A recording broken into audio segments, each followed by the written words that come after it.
ಇಲ್ಲಿ ನೋಡಿ, ನಮ್ಮ ಭಾರತದ ಸಂವಿಧಾನ ಶಿಲ್ಪಿ ಅಂಬೇಡ್ಕರ್ ಅವರ ಮುಖಛಾಯೆ ನೀವು ನೋಡ್ತಾ ಇದ್ದೀರಾ. ಎಷ್ಟು ಅದ್ಭುತ ಅಂತ ಹೇಳಿದರೆ ಇದನ್ನು ವಿವರಿಸಲಿಕ್ಕೆ ತುಂಬ ಕಷ್ಟ. ಅಂಬೇಡ್ಕರ್ನ ವಿವರಿಸೋದೇ ನನಗೆ ಈ ಜನ್ಮದಲ್ಲಿ ಸಾಧ್ಯವಿಲ್ಲ. ಅದರ ಮೇಲೆ ಈ ಚಿತ್ರವನ್ನು ಬಿಡಿಸಿದ ಯೋಗಾನಂದ್ ಇಲ್ಲಿದೆ. ಅವರನ್ನು ನಾವು ಒಂಚೂರು ಭೇಟಿಯಾಗೋಣ. ಯೋಗಾನಂದ್ ಅವರೇ ನಮಸ್ಕಾರ. ಇವರೇ ಯೋಗಾನಂದ್ ಅವರು.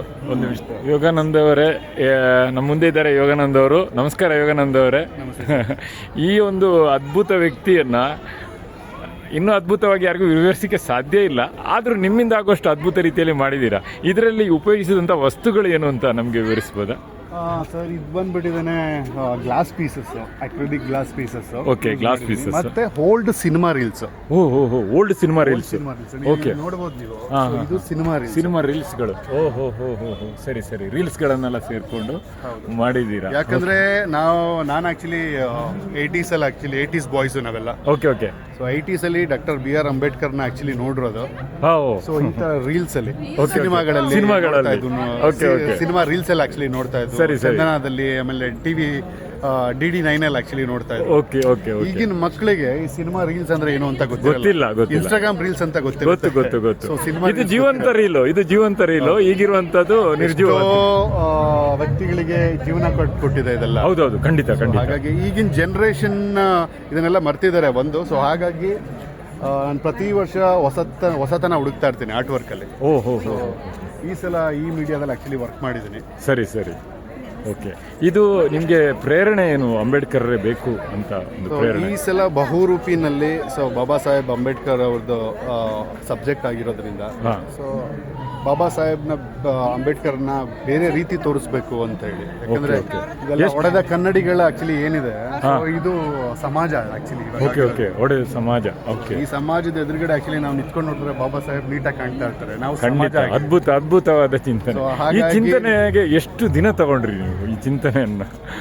ಸರ್, ನಾನು actually I am A visual artist. Okay. So ಎಷ್ಟು ದಿನ ಅನ್ನೋದಕ್ಕಿಂತ ಪ್ರಾಕ್ಟೀಸ್ ಇರುತ್ತೆ. ಅಂದ್ರೆ 24x7 ಆಕ್ಚುಲಿ ಅದೇ ಯೋಚನೆ. ಏನೋ ಹೊಸದಾಗಿ ಏನೋ ಮಾಡ್ಬೇಕಲ್ಲ ಅಂತ ಹೇಳಿ ಕ್ರಿಯೇಟಿವ್ ಆಗಿ. ಇದೊಂದು ಅದ್ಭುತವಾದ ವಿಷಯ ನೀವು ಹೇಳಿದ್ದು. ಹೊಡೆದ ಕನ್ನಡಿಗಳ ಮಧ್ಯದಲ್ಲಿ ನಮಗೆ ಕಾಣಬೇಕಾಗಿದ್ದು ಅದ್ಭುತ ಅಂದ್ರೆ ಅದು ಬಾಬಾ ಸಾಹೇಬ್ ಅಂಬೇಡ್ಕರ್. ಹಾಗೂ ಪ್ರತಿಯೊಂದು ಕನ್ನಡಿಯಲ್ಲೂ ನಾವು ಏಕಾಂಗಿಯಾಗಿ ಕಾಣ್ತೀವಿ. ಆದ್ರಿಂದ ಈ ಕನ್ನಡಿಗಳನ್ನೆಲ್ಲ ಜೋಡಿಸಿದ್ರೆ ಮಾತ್ರ ನಮ್ಮ ಸಮಾಜ ಚೆನ್ನಾಗಿರೋದು ಅಂತ ನಿಮ್ಮ ಆಶಯ ಆಗಿರ್ಬೋದು ಅಂತ ನನ್ನ ಒಂದು ಅಭಿಪ್ರಾಯ. ಬಟ್ ನೀವು ಯಾವ ತರ ನೋಡಿ ಅದನ್ನ ಅರ್ಥ ಮಾಡ್ಕೊಳ್ತೀರಾ ಅದು ನಿಮಗೆ ಬಿಟ್ಟಿದ್ದು. ಹೌದು, ಖಂಡಿತ.